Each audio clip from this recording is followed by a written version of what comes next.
In their own distinctive ways, all faith traditions encourage a commitment to civic engagement and community service.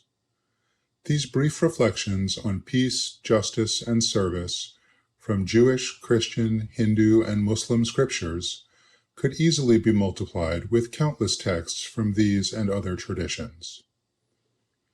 Media coverage tends to focus on socially conservative religious movements, but as these photos show, many faith communities are deeply committed to progressive social change. At the Religious Worlds of New York Summer Institute for Teachers, diverse religious leaders shared their faith-based perspectives on immigrants' rights, economic justice, environmental sustainability, criminal justice reform, and other pressing social issues. So while I was studying Jewish text all day long, and being very particular, I was also founding an organization called Civic, which means Awaken Justice, the first Orthodox social justice organization. And what we try to do is to try to say, look, we have this mandate, we have these amazing spiritual ideas in our tradition. Let's try to actually make them real in the world. And we have unique sets of responsibility and power that we can impact. So for example, one of the things that we do is something called the Tava Yosher. So you guys are familiar with such a thing as kosher food, right? Kosher restaurants. So a kosher restaurant oftentimes will have like a little seal that says this restaurant is certified by this rabbi, kind of attesting to it. And they're checked, and there's a whole system to make sure the food is kosher. But we said, let's take that mechanism and let's create a seal for ethics. Because the truth is, there's a lot of problems in the food industry of worker abuse and exploitation, and in New York City there's rampant wage theft and overtime abuse. So there's a lot of problems in the food industry. It's a massive industry, and it's very loosely regulated, and there's very little oversight. So we said, let's create a seal that says that workers at kosher restaurants are being treated fairly. They're getting paid at least a minimum wage. They're getting paid overtime. They're not being harassed and abused. Like very minimal standards, which unfortunately in New York City are not often met by many thousands of restaurants. So we created that. That was an example of saying, let's take our Jewish values, let's take our particular, responsibilities, our kosher industry. These are businesses that we frequent and that we support, and let's find a way to take our universal messages and values and make them real and actualize them within our particular circumstance that then goes out and changes the world. So that's like an example of one way that I try to do that balance. Another way that I've been involved in this balance is on the refugee issue. So right now, as I'm sure we all know, it's the largest refugee crisis really since World War II, since my grandmother was a refugee, at least in the Western world. And that plays very heavily, it should play very heavily, I think, on all of our consciousness. But for me as a Jewish person, thinking about my grandmother who fled Germany with a trunk, thinking about my great-grandmother who fled in the middle of the night, our family was being killed. Personally, those stories really resonate.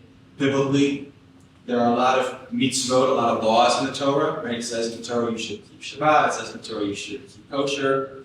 There's one law that appears way more than any other law. 36 times it says in the Torah, the 5 books of Moses, to love the stranger.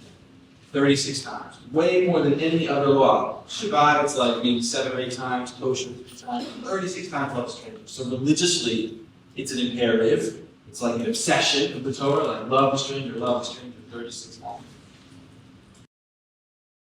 How has it affected me? I was a very political person and very angry as a young woman. The convention that's going on right now is like, oh my God, I'm finished. And what has happened to me is that I've become much more compassionate. Through the years, I've come to understand that these people for whom I have a lot of dispute about their approach to everything, they're also human, and they are also people that I need to continually remind myself to have compassion for and to care about. At the same time, I can quote strategically and compassionately disagree. So it certainly had a huge effect on me. I've always been very political, so it's not surprising that my community, which I had, oh, by the way, I'm a woman. Zen in America has more women Zen teachers than men. We still tend to be kind of white, but we're doing our best to make those kinds of changes in my community. We're doing a lot of racial awareness work. My second Dharma successor is a black man in Philadelphia who has a nice big community there in Philadelphia, which is probably half black and white. So we're doing our work in that world too. We're very socially active. We have a community of practitioners, prisoners at Sing Sing Prison, and we go there every Sunday and spend a half day with some community representatives who work over Sunday and work with prisoners. And when they get out, we're there as support, and we try and help them. We're pretty active, but we also have one in a women's prison. We have a solitary letters group that writes letters to people in solitary. 40 prisoners receive weekly letters from different practitioners.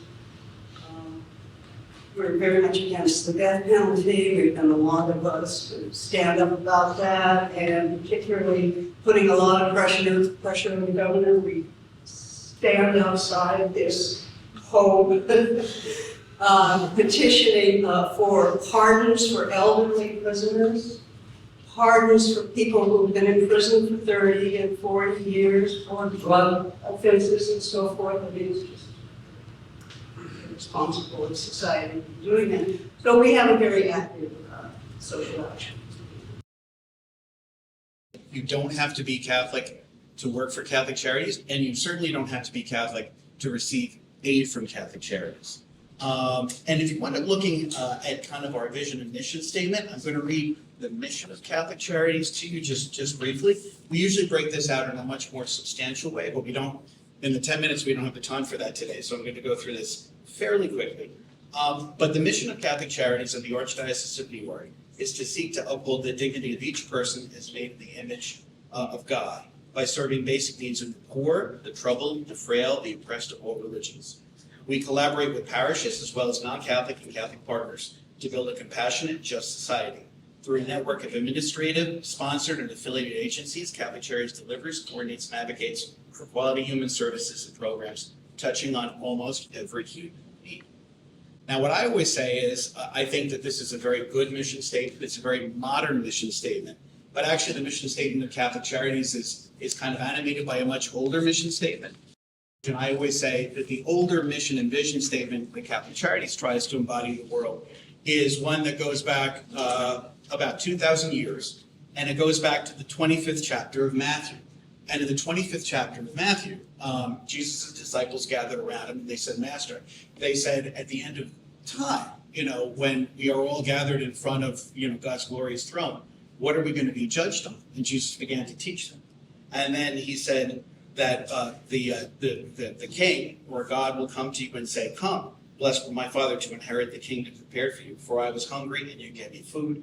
I was thirsty and gave me drink. I was a stranger and you welcomed me.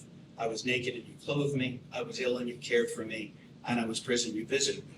And then all the righteous would say, when did we do this? And then the king would say, when you did it for the least of my brothers and sisters, you did it for me. And we do it in a different kind of way, perhaps than they would have 2,000 years ago, feeding the hungry or clothing the naked. But we still continue. For example, one of the things that Catholic Charities does is we have a very robust immigration and migration program.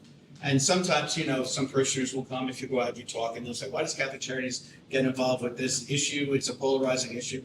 And then we just simply say, I don't know, perhaps it goes back to the 25th chapter of Matthew, when Jesus said to welcome the stranger. So we try to draw the connections between what animates us, the call of Jesus to care for those who are on the margins, and what we try to do to help people today.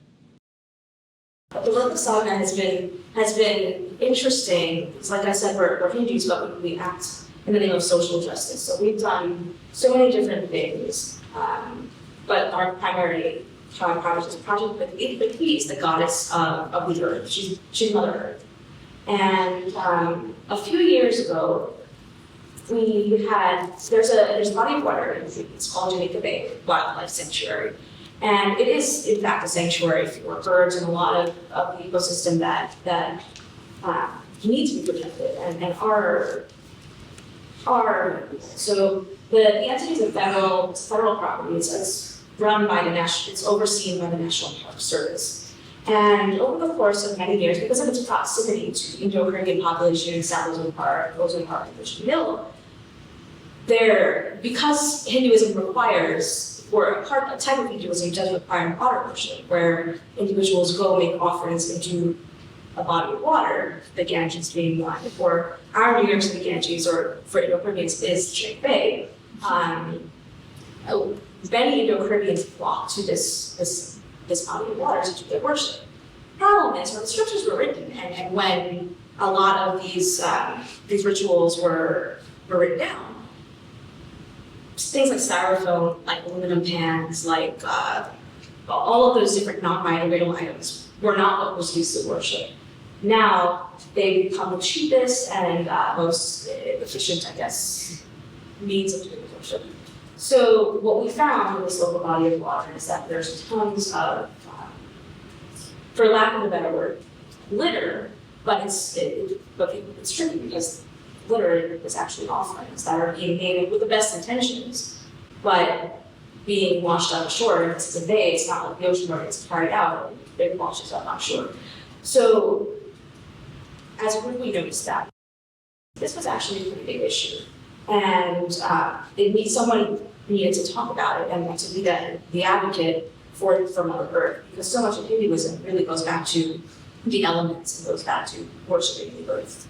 And so we felt it was counterintuitive, because as Hindus, we're honoring these offerings that harm the earth, yet we revere the earth, and that's why we're making the offering. So it juxtaposes doesn't make sense. So the Park Service has been trying for many years to reach out to Hindus and to get people to stop making these offerings. But we're not necessarily doing it in the most culturally sensitive way. What the Park Service needed was an avenue by which to reach Hindus in the neighborhood population. What Hindus needed was an advocate to explain to the Park Service that this is our culture and our religion. And so we ended up being that. Sadhana ended up being this bridge between the two. And we have, for the last 3 years, been doing a bunch of different things that relate to this issue. We've been conducting cleanups every month of Jamaica Bay and inviting different temple populations to come with us, to volunteer their time, and to do this work. So we've been reaching out to these temples. They come out every month, and they become stewards of change, as do the priests who engage in this work with us.